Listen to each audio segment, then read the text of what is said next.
Welcome to the second part of our investment story. You may recall that last time Tom and I were discussing some of the important economic and political issues that are affecting the overall investment backdrop. Now, more practically, we want to look at the investment elements of that. This time we now join the conversation where Tom and I are talking about market volatility and government debt. So here we are in a world where we're looking at lower returns, courtesy of the debt. We're looking at higher volatility, courtesy of the management of that debt in the hands of politicians.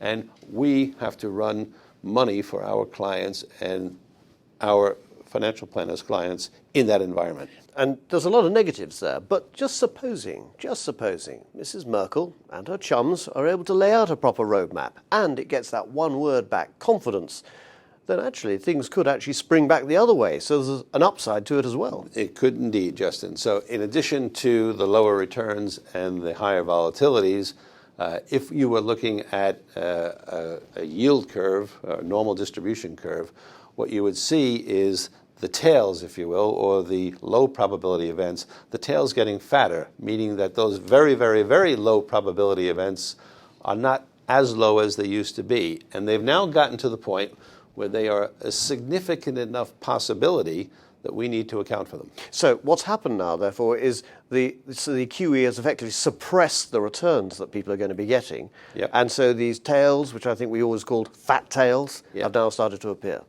Yes, and if you look at the left side, the fat tail, if you will, on the left side would be Europe blows up.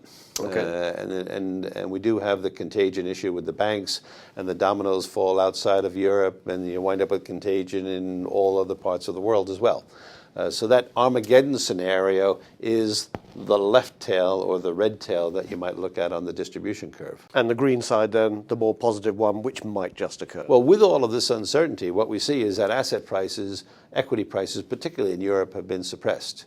And if a credible plan were to come to light, then the depressed market prices would be allowed to spring forward. Yep. And so we could find out that equity prices forge ahead, and if you're not ready for that, that's also an unpleasant event. So this suppressed curve that we've got isn't necessarily a permanent feature, it's just something we'll be dealing with for the next few years in this new normal. But in due course, that may change back again. It could do. It could go a couple of different ways. Our core scenario is that we will muddle through. That's been our scenario in 7IM since last year. It continues to be our scenario. But we still have to account for the probabilities on either side, which, as you've already said, could be oops or could be wow. In that environment, we have to figure out what to do with the portfolios. So what tools can we bring to really make sure we can manage this, particularly starting with the downside protection? What can we bring into this? We've examined many different ways to buy insurance, buy portfolio insurance, the way you would buy house insurance or the way you would buy car insurance. But it's not called insurance, though. No, they call them puts. So we bought puts in the equity market, and we've spent a little less than 1% to purchase protection against the Armageddon scenario. So we're not protected against a gentle fall in equity markets. We're protected against a jolly big fall in equity markets. That's one thing that we've done to protect the downside. The other thing that we've done is we have increased our exposure to the US dollar substantially on the basis that if we wind up in that Armageddon scenario, there will be a flight to the dollar because there is no currency other than the dollar liquid enough to handle those flows. Indeed, because the money will be running away from the euro. So it's still the reserve currency. People will always fall back to that. I don't know about always, but they will over the next decade.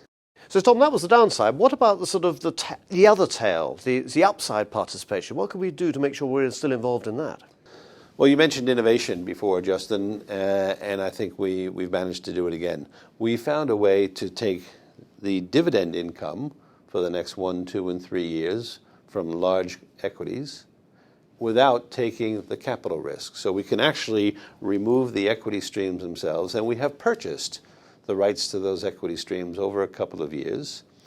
And the market currently prices those equity dividends so that they expect a 30% decrease in the dividends over that period. We don't think that's likely at all, because if there's one bright spot on the horizon, it's the cash and company balance sheets. And we're only looking at 1, 2, and 3 years. We're not looking at 10 years. So we think if we have a static market or even a mildly down market, the dividend streams will hold up and will probably be 30% to the good. And if we do get a little boost in equity markets, it'll be even better. So these are known as dividend futures, and they're relatively common in the institutional world. We haven't really seen this in the retail market. No, retail investors getting access to the futures market is very difficult, as you know. We have built the capacity into our funds with the appropriate controls, which we've worked on with the ACD, with the custodian, with the administrator, with our auditor to make sure that we have the proper operational processes in place. The reason that we like the futures exchange is that the credit risk in the futures exchange is the clearinghouse, which is systemically important to the host government.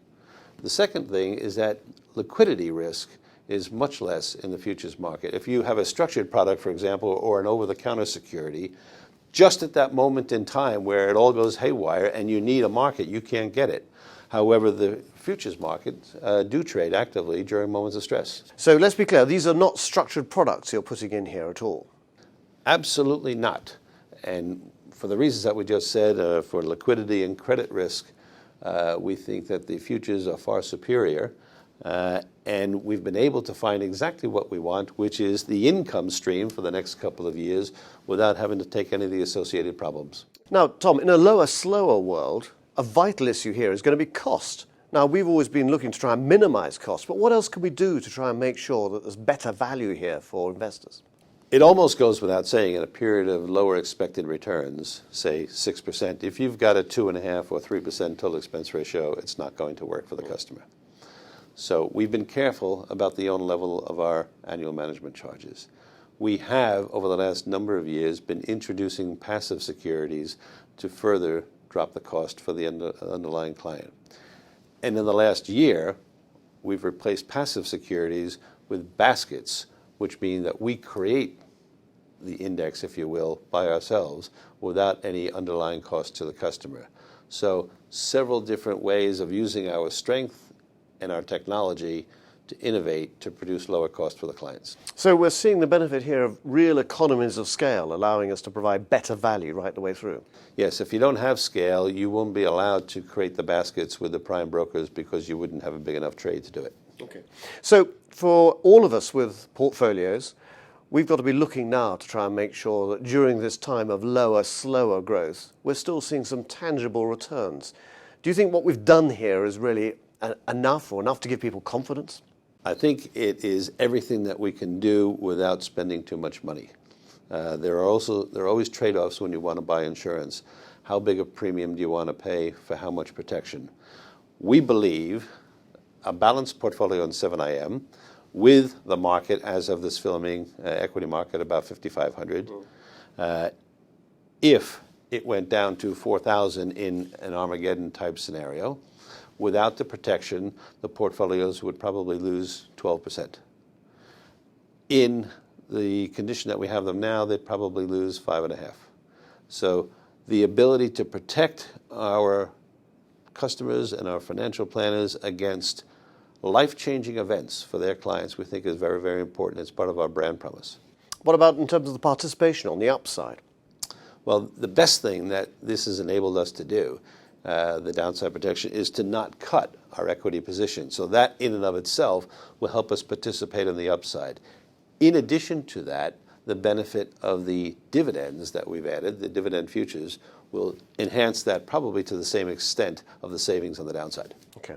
The new normal is not going to be easy, and it may last for some considerable period of time. Therefore, this sort of innovation we think is absolutely vital for all our portfolios, and we think it's vital that clients have as much confidence as possible that their money is being properly managed using all the appropriate tools. I hope that's been helpful, and please do contact us if you need any further information on it, and we'll let you know of more developments to come. Goodbye. Thank you.